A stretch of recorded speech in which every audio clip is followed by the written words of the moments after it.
Welcome to Resource on the Go, a podcast from the National Sexual Violence Resource Center on understanding, responding to, and preventing sexual violence and sexual assault.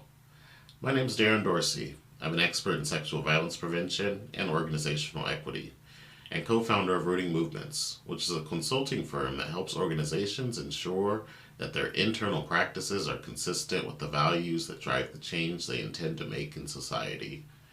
In this podcast series, I'm speaking with Black leaders, advocates, and movement workers about their experiences in the movement to end gender based violence.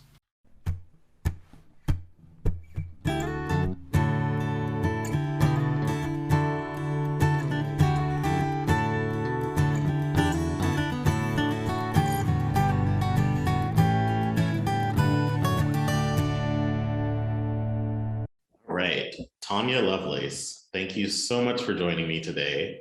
We're here with this National Sexual Violence Resource Center hosted podcast on anti-Blackness in the movement to end gender-based violence. To kind of get started in this topic, can you tell us a little bit about who you are and what your role in the movement to end gender-based violence is? Sure. And thank you so much, Darin, for inviting me. And I'm really deeply honored by this opportunity to talk with you today. And so my role in the movement and who I am. So I have been in this field for 27 years. And the way I mark that is that my kid is 27. So that's how I know how long I've been in this work. So I have been at every level of this field. I started off as what I like to call a baby advocate in 1995, where I was working at a DV shelter at a YWCA. And from there, by then I already had my master's in Black studies and a master's in women's studies, though I was coming straight from grad school. So, and straight from having had a baby. So I was coming in for a need to earn money. And I saw this job announcement that seemed to be things that I could do, which was a special needs advocate is what we called it at the time. And it was to work with survivors who had mental health or substance abuse issues, or who were sort of dual diagnosed, which we'll come back to that. But that was the language we were using at the time, and or triple diagnosed. And so that was sort of my lane. And then I went from there to do training, and coordinated community response was one of those first waivers who were funded under VAWA, right? And so I was doing that work within court systems and criminal justice systems. I went from that to then going through Women of Color Network's first Leadership Academy in 2001. And by 2002, I was staff. And by 2004, I was moving to Harrisburg to run Women of Color Network under the Pennsylvania Coalition Against Domestic Violence and the National Resource Center on Domestic Violence. And then I started to provide national technical assistance around reaching and serving marginalized populations and addressing and supporting the leadership of women of color. So then we began to lead movements within movements. We started to talk about the patterns we were seeing of women of color being pushed out of their programs. And so we began to lead movements around that and ally work. And from there, I did that work for several years. I was with Women of Color Network for 18 years. And there we forged really the endangerment of the woman of color advocate and the lifespan of the woman of color advocate. And we really, I think, coined the term within the context of this field, aspiring ally. And so those were pieces that we were doing, and where some of and we're doing reports around this. And so we're able to actually get data, because we were told that it wasn't enough to collect women's and people's stories around this. So we were like, fine. So we got data around it. We did Jagged Justice, where we were linking criminal justice to what we were basically linking state violence and community violence and domestic and sexual violence. And we're linking what was happening with not George Floyd at the time, but with Mike Brown and others. We were linking that to what was happening in our field and why it all mattered. And then we're supporting people like Tonya Brown and others, and Crystal Kaiser. So those were the movements within movements we were developing. And now I am an independent consultant, and I'm running a consulting firm that addresses racial equity, diversity, inclusion, and aspiring allyship within mainstream programs, and providing training and coaching and capacity building for women of color in executive positions. I'm also a survivor of child abuse, of child sexual assault, of bullying, of teen dating violence, and of domestic violence later in life. And so ultimately the field that I work in, this domestic and sexual violence field, in this field that I poured my blood, sweat, and tears into, eventually saved my life, right? So like that's kind of the full circle for me. And I think even more full circle, here's the last thing I will say, is that my kid is now 27. So I started in this field at 27. I've been in this field for 27 years. My kid is now 27, and my kid works in this field now. So that is super full circle for me. I was actually just recently talking to someone who said that their child grew up in this movement. So it's nice to hear that there's multiple. And I hope my child currently, my son is 14 months old. So I hope that he can be a movement baby as well. He is a movement baby. He is. He already is. He's born, he's in it. One thing I just want to highlight how lucky folks are to hear from you on this topic, because we're here to talk about addressing anti-Blackness in the movement to end gender-based violence, and you have not only so many years of experience, decades of experience in this field, but you've run an organization that seems as though it's very much dedicated to addressing racism in this movement. And so one thing that I want to ask about, and that I think a lot of organizations will benefit from hearing, is that in 2020, a lot of organizations, the summer of 2020, a lot of organizations really reacted to that moment in society where we saw a very graphic depiction of George Floyd being killed by police, in addition to other folks who have been killed by police and over the last number of years, and not only by police, but anti-Black violence in the case of Trayvon Martin and others. And so in 2020, there was this sort of reckoning that anti-Black racism plays a significant role in our society.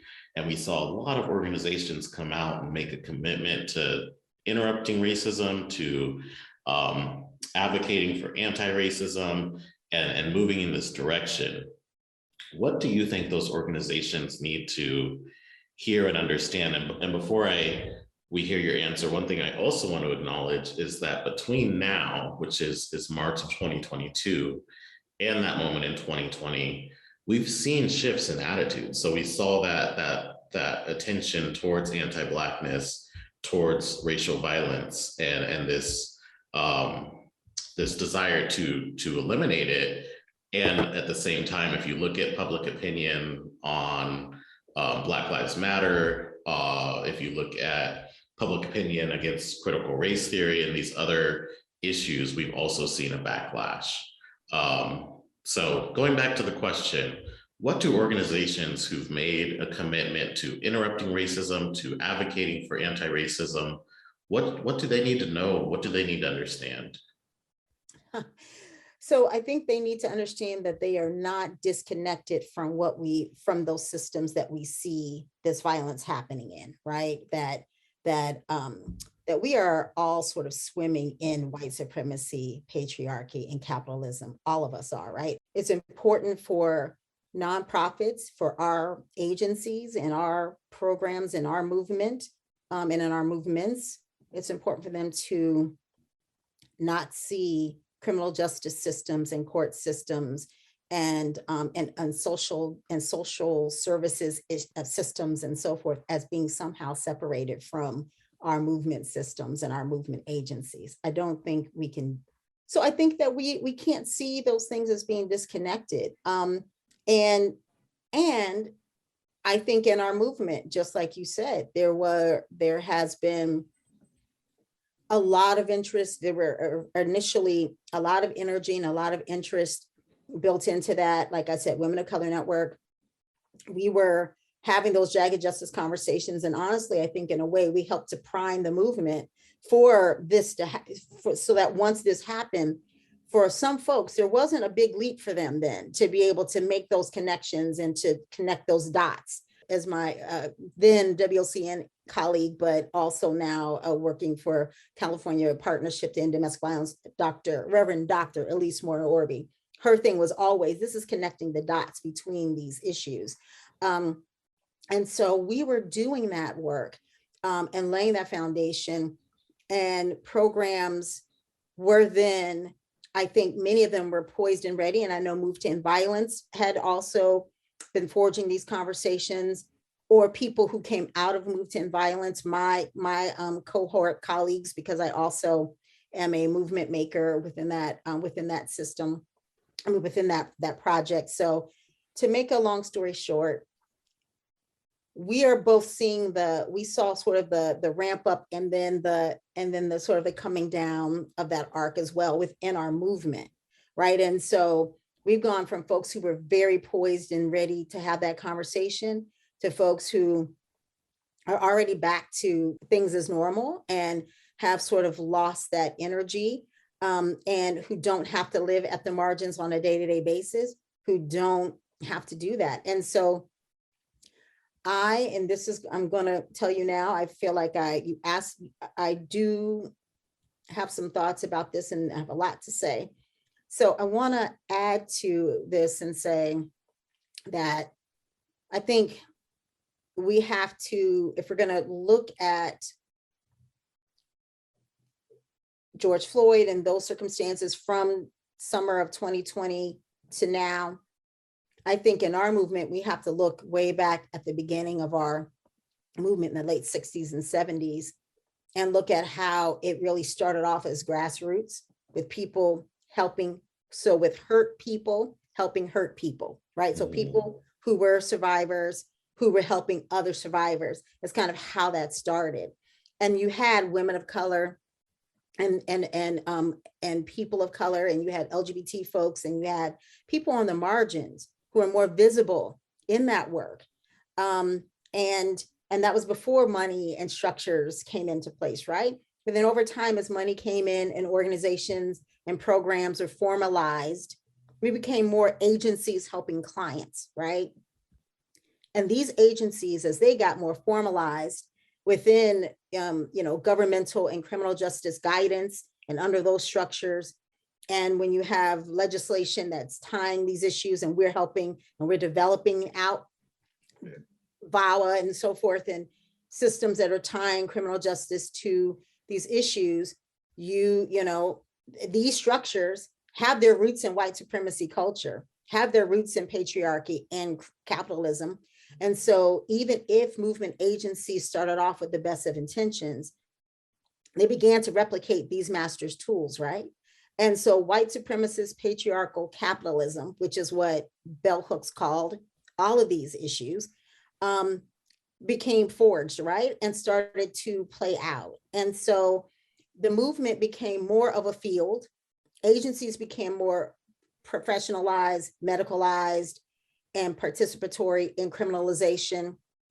And that meant then that brown and Black people and LGBT folks and so forth became more pushed out to the margins. And so it just became hurt people who hurt people, not hurt people who help hurt people, not hurt people who help hurt people, but help people who hurt people. Right. And anti-Blackness has always been a core component of this.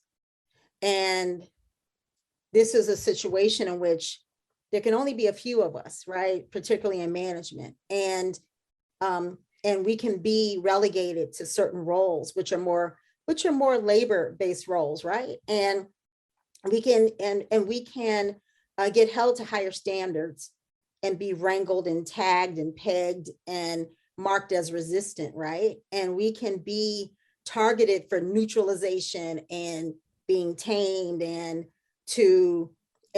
sort of tone policing.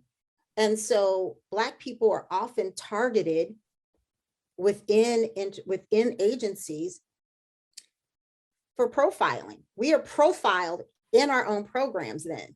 Policing is happening in our own programs. And it is no different than what is happening for Black girls and boys and gender non-binary and trans kids who are often branded and targeted and conditioned for suspension and expulsion and push out and arrest. In our programs, it's the same thing. We are under suspicion, under surveillance. We are accused and suspended and sanctioned and fired and pushed out as well, right? And so you have, not just are we now engaged in criminalization within these systems, within criminalized systems, but we are bringing criminalization within our actual programs. And so anti-Blackness is so weaved in because it is so connected, and criminalization and government systems are so connected to anti-Blackness. It's like it's all circular and there's no way to pull it out. And so at the end of the day, Black people can be both invisibilized and hyper-visibilized. I'm making up words, but at the same time. And we can be quickly sought after, hired, and then fired, taken down a path of disciplinary action and fired all at the same time. This can be happening all at the same time. And as long as you are non-Black, and I am going to say that, with Women of Color Network, we saw a lot of women of color across identity experiencing these issues. But what I'm also going to say is that I think that Black women, Black people, Black men and women, and Black trans and gender non-binary people find themselves most targeted in programs, most marginalized. As long as they are Black, they are going to be at the margins of this issue. And I'm also going to say that people who are non-Black people of color also face a range of challenges and a range of issues that they're specifically held for them. And I'm not saying that that's not true. I'm saying that those things are weaved in and used as a part of the takedown of people of color. And I'm also going to say that at the same time, Black people are often, as we found in 2020, are often the most targeted within criminalized systems. So this is what, to me, the transition I want folks to make in their minds is that criminalization is not separate from our programs. We are doing it in our own programs. We're doing it every day. Yeah, and I love how you mentioned that piece around how folks of color are triangulated and sometimes involved in this violence to sort of advance the agenda of criminalization and ultimately white supremacy. And I think that's something that we need to we need to be aware of, that does happen. And these are sort of patterns that we're not necessarily immune from. We have to actively understand these dynamics and resist them and avoid them as well, to not advance this harmful system. One piece that I really enjoyed that you highlighted there was around the fact that this movement did not start out this way. It started out with folks around the kitchen table, not necessarily in agencies, not necessarily in employment.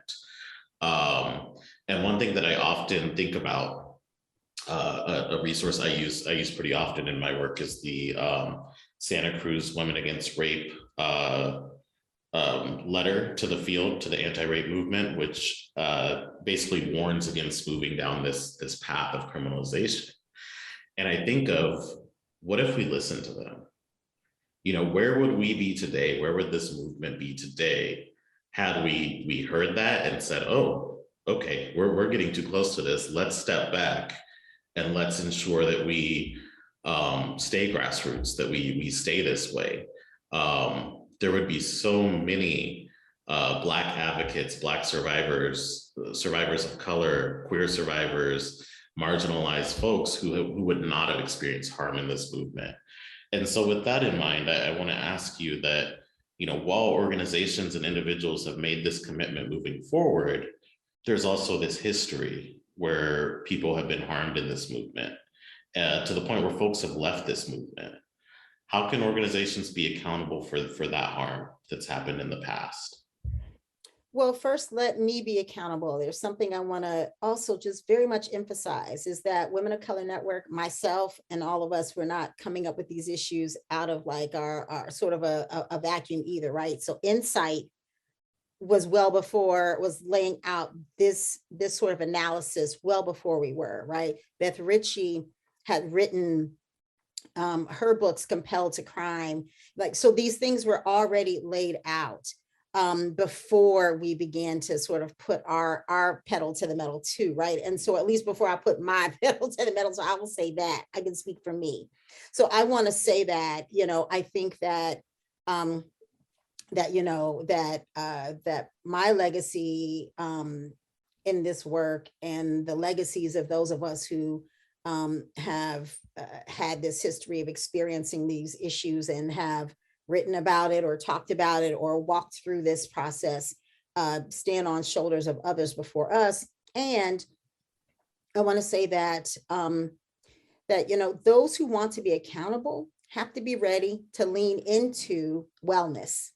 And I know that's a really odd place to go, but I think that, again, hurt people, right? So as long as we have people who are living in their hurt, specifically, as long as we have white women and men and white folks across gender binary and non-binary identities and trans identities, but who are showing up with whiteness sort of as their primary, as their identity, that if they are not really looking at the fact that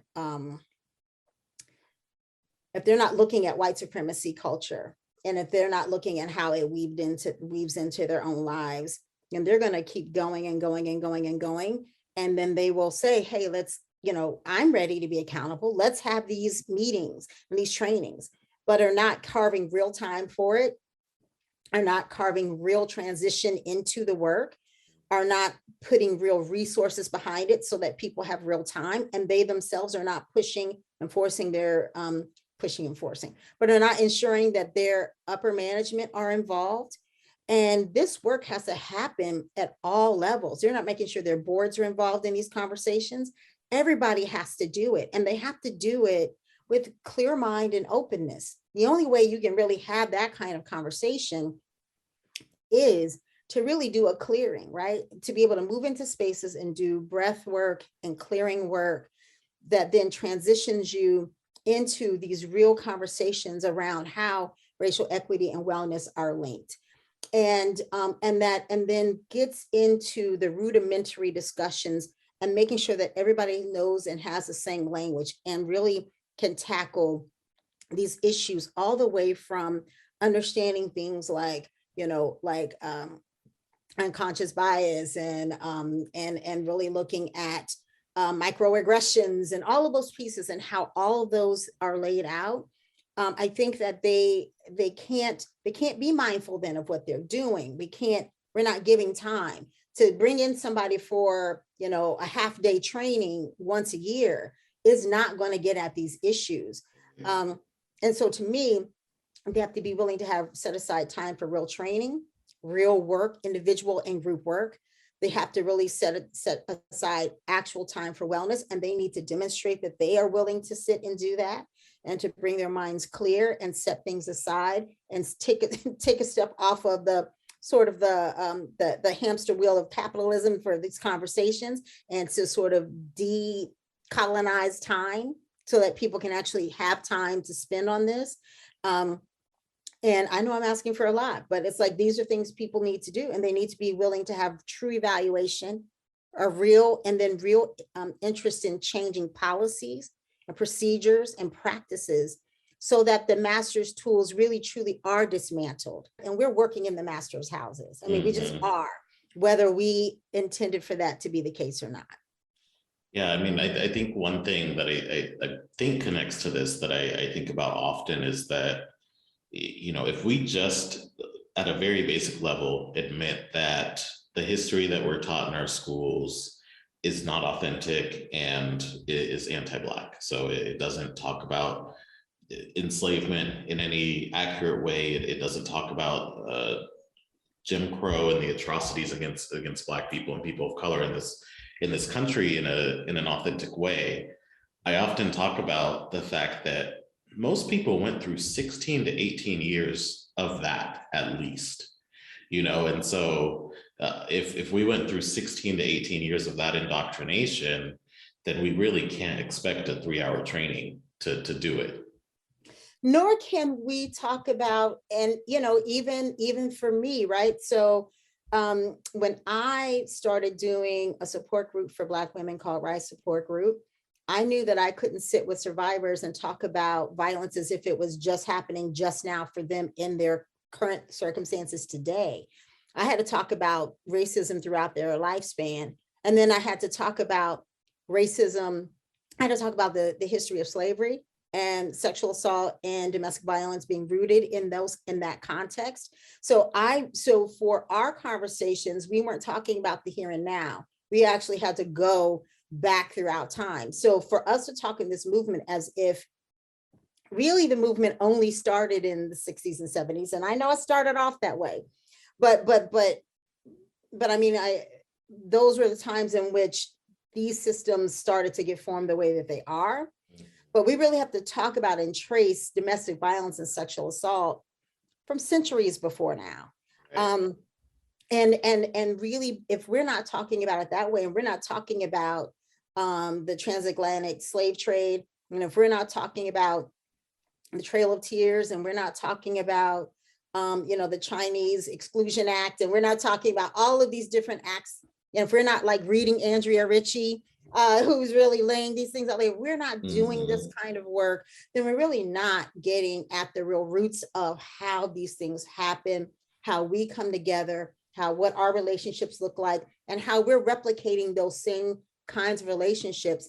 And, you know, I have been looking quite a bit at how slavery weaves into, is really weaved into the very fabric of our programs. And I have this piece of work that I've been working on for a long time now, that is agency as plantation, right? So like I have been doing that for since I started, because I told you I came straight from grad school into this work. And so within 6 months, I already had this thing called agency as plantation, was already presenting on it then, and have been developing that out and working on it, and returned to it after I left Women of Color Network. And have really gotten deeply into it, but really having to talk about how those plantation relationships are replicated in our programs today. It's actually happening. And so, as I've mentioned already, how criminalization is replicated in our programs. So I think we have to have that historical context, and have to also understand that we've just been miseducated. Right. And to your point, if we don't understand these systems, if we don't understand the plantation and how it genuinely worked, and how egregious that violence and that control was, then we're not going to be able to recognize that when it shows up in our programs. I want to talk a little bit about your experiences navigating this. You've worked with a number of organizations, as you mentioned at the start here, from all different levels. As a Black woman in this movement, I'm curious, what has stayed the same for you as you've navigated different roles and different organizations? So interesting. So, you know, I tried to like really sit still with it. I mean, there are many things I could say, but I think the thing that has held true until now has been that whiteness sets the tone for all of our work, and how Black people and people of color are always judged against it and placed within the context of it, and how we are almost always underappreciated, undersupported, underrecognized, underpromoted, under-resourced. We are always those things, and yet we are over surveilled, over identified, um, you know, and the list goes, over corrected, and all of the list goes on. And so I just think those things are just fundamental, fundamental in our programs that has never changed. But also I came into this movement with that, with, again, a master's in Black studies and master's in women's studies. Those things always, I kind of came in with that. I wrote my senior thesis on an undergrad on these issues. So I guess that I was always sort of attuned to it, but it's kind of like I haven't been able to unsee it ever since. And Right. it's just kind of always there for me. And so, and here's what I will say.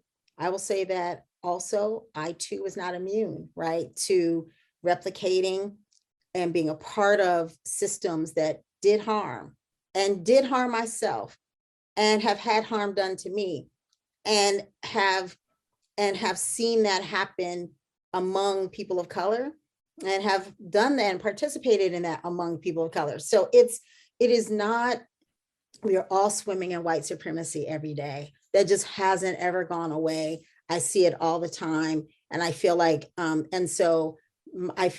guess at the end of the day, my work is to try to dismantle that, and to see myself as a primary subject in that. That's what I try to do. Yep, definitely. I appreciate that that perspective, and that acknowledgement that we have participated in these systems, and it's extremely hard not to. But that recognition is often the start of dismantling them. And one thing that I appreciate about your work and your perspective, we serve on the North American Men Engage Alliance. Did I get that right? North American Men Engage Network, which is under There we go. Global Men Engage Alliance. Yes. Mm-hmm. So yeah, we both serve on the board of that organization, and so I've gotten the chance to see your expertise in that in action. And one thing that I've recognized is that you very much prioritize taking an intersectional approach. And this is a term that I think many of us in the movement hear often these days, but I feel like it's often misunderstood.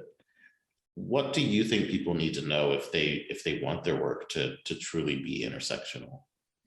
So, well, first, I have a lot of respect and a lot of kudos to your perspective on intersectionality. It's quite an honor to sit at the table with you and to bounce back and forth on these. So I do appreciate it. I appreciate you as well. And, Thank you. And I think that, so Kimberly Crenshaw, who I like to think of my personal friend, but she's not my personal friend, but I just think, we are friends on Facebook. So that makes me feel special. Y'all would be friends. We would be friends. Like if I was like in her community somehow, I'd like to think that we'd be girlfriends and hanging out. I've been following her since and going to presentations she was giving since the mid 90s. So I feel like I've been hearing about her stuff for a long time, and I've heard it replicated or talked about in many different spaces. And I do think that people need to know that, that she says in her own words that intersectionality is a lens, a prism for seeing the ways in which various forms of inequity inequality often operate together and exacerbate one another. We tend to talk about race inequality as separate from inequality based on gender, class, sexuality, or immigrant status. What's often missing is how some people are subject to all of these, and the experience is not just the sum of its parts. So what I get from that is, she wrote her quintessential paper in 1989 that centered on 3 legal cases that involve Black women. And that the concept that she was really bringing forth was that the court system in these legal cases only saw Black women and only saw people as, or only allowed the issues of racism or sexism these Black women were not allowed to bring both forward simultaneously, and they were not perceived simultaneously. So they were limited by the court's single issue analysis. And so if we think about that for our programs, that our programs are very much based on single issue analysis, and a single issue prism. And it's most often based on gender, and not sort of across gender identity. I don't mean that type of, I mean like as in gender, which is very binary concept, which is male, female, and very much seen and from that perspective. And it's based on the needs of women, specifically white women. And they are not based on the intersections of race and gender, and then sexual orientation and gender identity and immigration status, as Kimberly Crenshaw stated, or even sovereignty, right? And so this is why we are not talking enough about the fact that Black women are murdered by men at the rate of 2.5 times that of white women, which is consistent. And that number has been consistent for a couple of decades, right? Or that the murder rate of Native women, Indigenous women are 10 times that of the national average.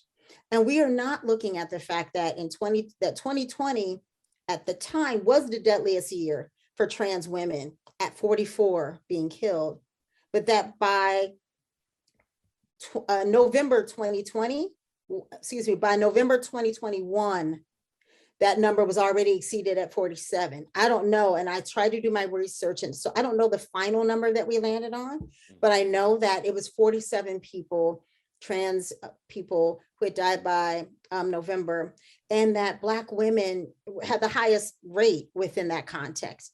And we wouldn't even, and we would talk more about the fact that undocumented immigrants are routinely sexually harassed in detention centers, and that undocumented transgender and gender nonconforming individuals are disproportionately targeted within that. Like, we would be having these kind of conversations more, but our programs are aimed at single issue, and they carve people up.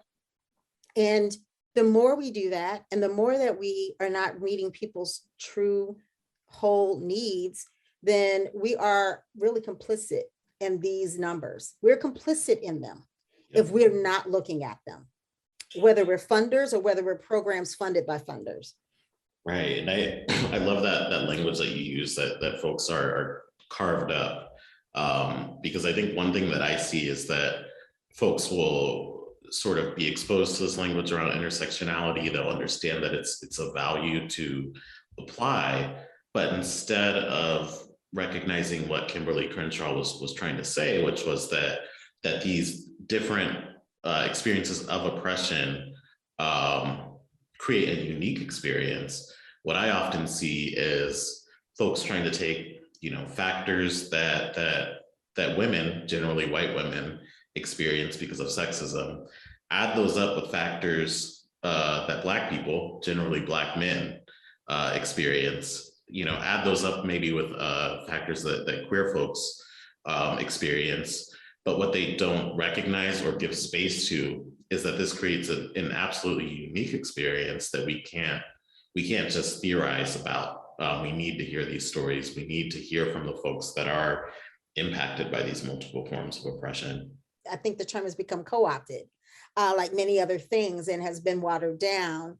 And so it doesn't mean what I think people think it means. And sometimes I try to also not try to say what it means either fully. Like, I leave a little window open, because I feel like I still have to get one of those moments where I get a chance to meet with Kimberly to hear more about what exactly does she want to do.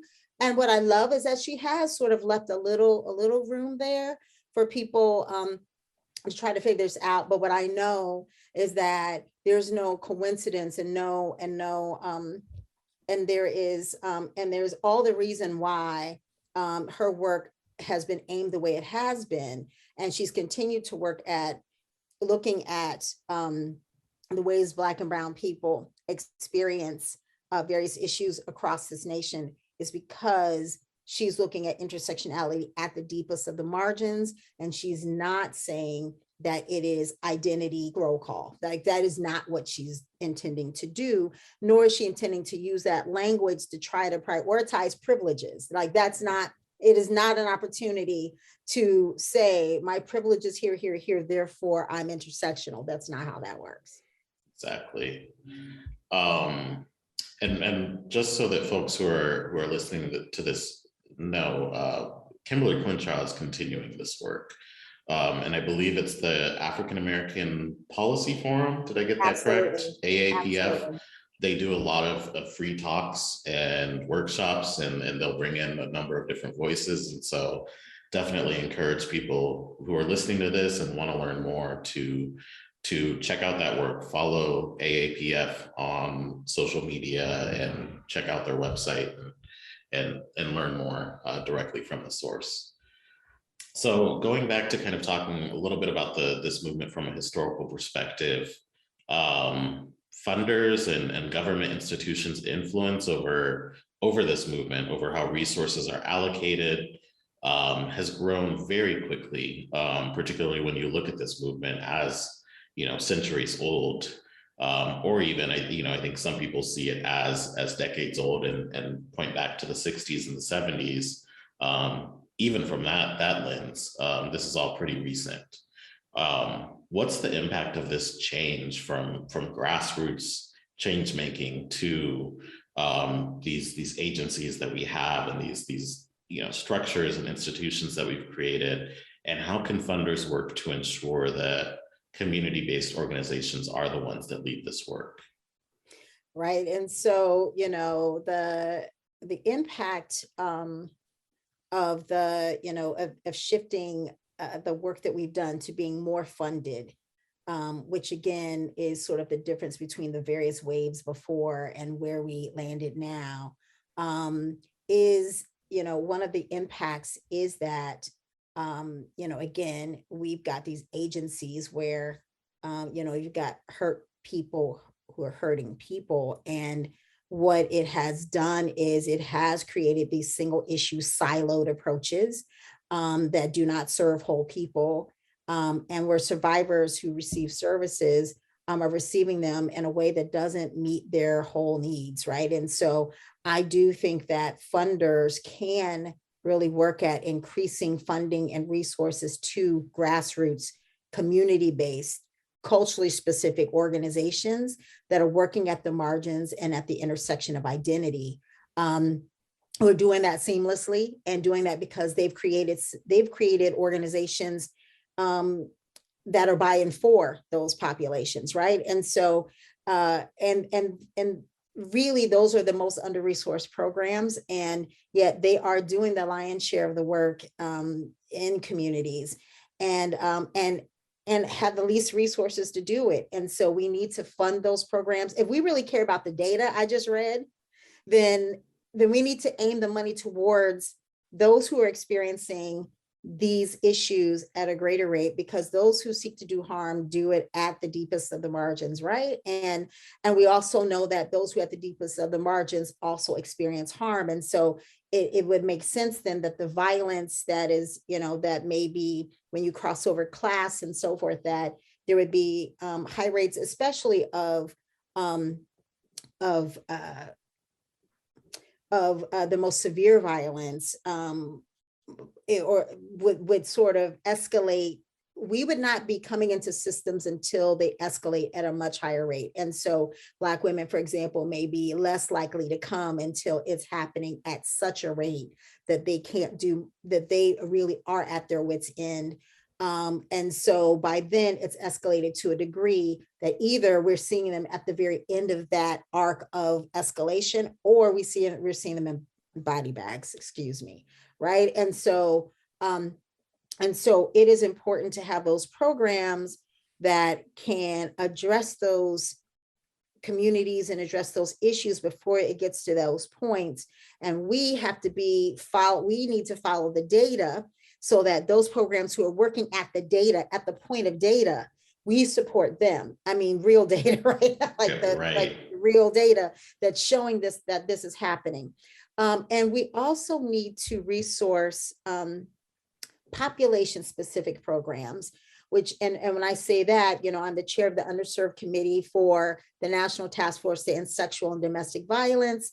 And that committee, and I've been a part of that committee since 2004. But that committee has been around since the beginning of VAWA. They may not have been calling themselves that, but it was this formation of folks who came together to really assist and make sure VAWA landed, and then each iteration of VAWA. And now I've worked on, this was my third reauthorization.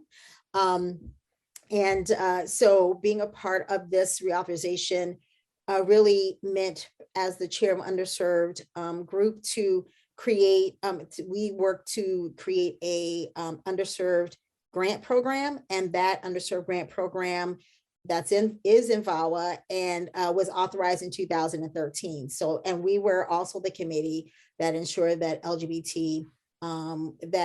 sexual orientation and gender identity is in the underserved definition. And then of course, LGBT communities came, and we really advocated for them to be able to, for LGBT specific groups to come and to do their due diligence and advocacy. To now, what we have is an LGBT grant that just got authorized. So it's amazing progress. But I'm saying this to say that the underserved grant provides funding for population-specific organizations that are across disability, LGBT populations, immigrant status, language barriers. That's what it's for. And there needs to be so much more funding than that little tiny pot. There needs to be a lot of funding for these groups. And then there needs to be cross-training opportunities for those groups to be able to be sure that they're doing that at the intersections as well, right? And then there needs, and more coordination among them. And then there needs to be funding for mainstream groups. The funding that is, meaning there is funding for mainstream groups, but the funding that is going to mainstream groups needs to prioritize certain services and approaches that meet the needs of those who are at the deepest of the margins, so that their work, because so many folks who are living at the margins are, the accessible program that they have is the mainstream group in their community, right? That might be where they're going to land. And if that's where they're going to land, there needs to be services that are better shaped to support them. And so I think everybody needs to follow the data. And I think that once we're doing that, then the services can be reshaped to meet those who are experiencing violence at the deepest of the margins, because then everybody is being taken care of if you're doing that, right? As Anna Julia Cooper said, when and where I enter, right? It's like when and where these individuals are best served, then all other communities who have privilege within those identities are also going to be served. Yeah, one sort of follow-up question that I have is when you're talking about following the data, I'm curious what you mean by that, because I know I've found in this movement that some of the data that we do follow by default is not good. I mean, or is not, sometimes it's good, but it's not fleshed out, or there's more detail. I remember at one point we were talking about what populations to prioritize in a state that I used to work in. And they went to, I think, the Healthy Youth Survey, which is provided to all students. And what it found is that Black folks were quite low at this young age in terms of stating that they had experienced sexual violence. And I remember sitting around that table and saying, that doesn't mean what you think it means. Like there are some cultural factors and considerations going on here. We can't just take the highest number here and say we're going to fund, these groups without considering that context. So I just want to give you a moment to talk a little bit about that as well. I think that's awesome. And thank you, Darin, because so for example, I'll give you an example there is that, and I'm going off the top of my head, I will say that, but I know that, so for example, the NISVIS data, the National Intimate something violence survey that goes out, that happens like every chunk of years, that it was redone in 2010. But the data, for example, shows that API, the Asian Pacific Islander communities or women populations were experiencing their numbers among people of color were still high numbers, but not as high as other populations of color. And certainly not as high, and in comparison to white people may not have been quite at a large rate. And yet, if you then looked at the survey and the data and the work that API Institute on gender-based violence did, what they were finding was that 41 to 60% of women that they talked to had experienced intimate partner violence and sexual assault in their lifetimes, right? And so the number went exponentially from something like 6.9% to 41 to 60%. And I think that it's not just any data that you should find. You should be finding the data that comes out of programs that are specifically geared towards those populations. And so, and how do you get there? Well, you also then try to not do things from a single issue approach. So if you're not thinking of things from a single issue approach, A, B, you then begin to seek data from those community organizations or those national groups that are, and those institutes that are doing that research and gathering that data. And then you're able to then see from that context, what is the real information? It doesn't mean that you don't use the national data that is, or the federalized data that's, or the government-based data that's there, the CDC and other groups do. I'm not saying throw that data out, but I'm saying see that as one part of the story, and then go get additional information from other groups that can say, well, it's probably they weren't talking to the CDC, or it could be that they were not, or it could be that the places that they're gathering that data from are not counting specific populations. And so certain whole populations often get left out. I know that Indigenous folks, for example, often they will have whole surveys and they say, oh, but we didn't do this community. Mm-hmm. We didn't include Indigenous people because the numbers were marginal or whatever the term is. Right. So, and so there will, or negligible, and just terms that they use. So you're right. Thank you so much for saying that. And that's why this partnership thing worked with us, Darin, right? So for you to say, yeah, I'm going to say very politely, yeah, is that really how this is? I'm going to give you my example. And that's perfect, because we should not look at just one track of data. We need to look at the broad range of data and then follow that and understand. And following that means then that you're not aiming not just your services and your resources, but you're not even aiming your mission and your priorities only at one population. I'm speaking more about mainstream groups at this point. Right. And I know there's a lot of folks who are working on sort of expanding our understanding of how to do evaluation and data gathering in a way that's not extractive or exploitative of communities. Not necessarily my expertise, but I know it's out there. And so I just want to mention that to folks that if they are looking to collect data or analyze data, that those resources are out there. Yes. So I have two quick questions for you before we run out of time here. The first being that you're a consultant who works with organizations around racial equity and other issues related to equity, inclusion, and justice. And one thing that we understand as consultants is that not every organization that approaches us is really ready to dive into that work. What can organizations do to get to a place where someone like you can be effective in helping them be a more equitable organization? Well, I think that my experience now, I mean, and I saw it before, but it's crystal clear to me now that the work has to be that executive directors and CEOs of their programs have to be willing to allow comprehensive evaluation and be willing to be coached and to be trained.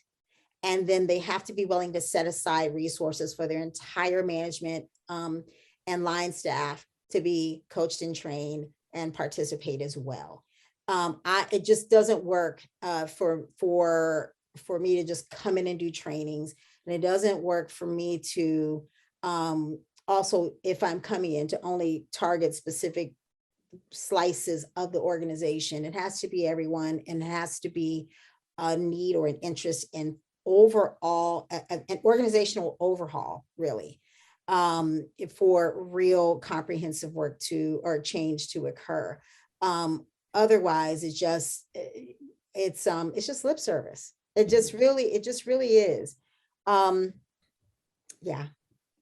So a comprehensive approach of the entire organization. One part that I really hear is evaluating the whole organization. I've worked with organizations who hesitate when I say, hey, I want to do interviews with your staff. You know, and it's like, well, if that's where you're hesitating, then I'm not sure if you're ready for this, because you might not want to hear from everybody. And there's one group that I'm working with right now, and they are non-specific, they're not DV or SA specific. It's actually a disabilities group, but I'm working with them, and they have, and I am set to, when I told them I need to interview at least 90% of their staff, and they have 150 staff, they supported the resources for that. And when I said I need to meet with all of your teams, they said, okay, fine. And they dedicated time for me to meet every single week with all of their management every week. And they dedicated their executive meetings for my training with them every other week. And so they only do their check-ins very briefly. All the rest of the time is my time to do training. We are on dialogue 8, and I anticipate we'll have total of about 15. They're allowing me to do that, to take over their time. And when I say allowing me to do that, I mean that they are making the room for it. And I mean that they are truly dedicated to change. And we have, and we're doing a racial equity task force. And within that, we are absolutely developing policy and making change. So, and training, agency-wide training is going to happen several months in a row. It's pretty exciting. And that's the kind of work that needs to happen. And they're doing that in the middle of a pandemic while they're doing direct care staff and direct services. And I think that it's doable. It's not easy, but it's doable. Right. And I think going back to the the beginning of this conversation, if we expect to take the plantation out of our organization, take criminalization out of our organization, which has been built up over decades, then we got to do something pretty substantial here. You know, we can't just do a training or two. 100%. All right. So thank you so much for your time, Tonya. Before we close out here, can you tell people how to find you? How can they reach you? How can they connect with you? Well, something real cute and took me a while to figure out is that my group, my consulting firm is Lovelace Consulting Services, Inc., which really is Lovelace CSI, right? So like that is my website. So my website is Lovelace CSI. And so people can find me there.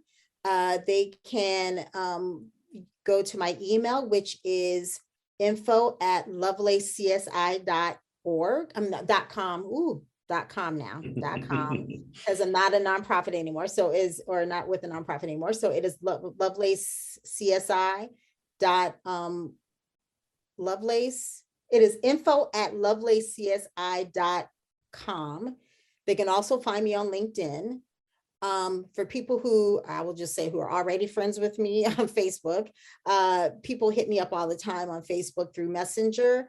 I can be reached everywhere. And then I can be reached by phone at 443-963-9405. And back to the Facebook thing, even if, for example, we are not friends, you can still request to message me. And in your message, if you say that you heard me speaking and you're interested in hearing more about that, anything that I've stated, or would like to talk about consulting, you can just reach out to me that way and I'll review it. And I'm sure that I would accept your request to message. Awesome. So multiple pathways to reach Tonya there. So if y'all are looking to address these issues in your organization, definitely recommend working with Tonya on this stuff. Tonya, thank you so much. This has been wonderful. I'm really excited for folks to have the chance to hear your brilliance and learn from it. All right. Well, that does it for today's podcast. Thank you for joining us for this conversation on anti-Blackness and the movement to end gender-based violence. We encourage you to reflect deeply on what you've heard, what you've learned today, and think about how you can implement that in your communities and your organizations.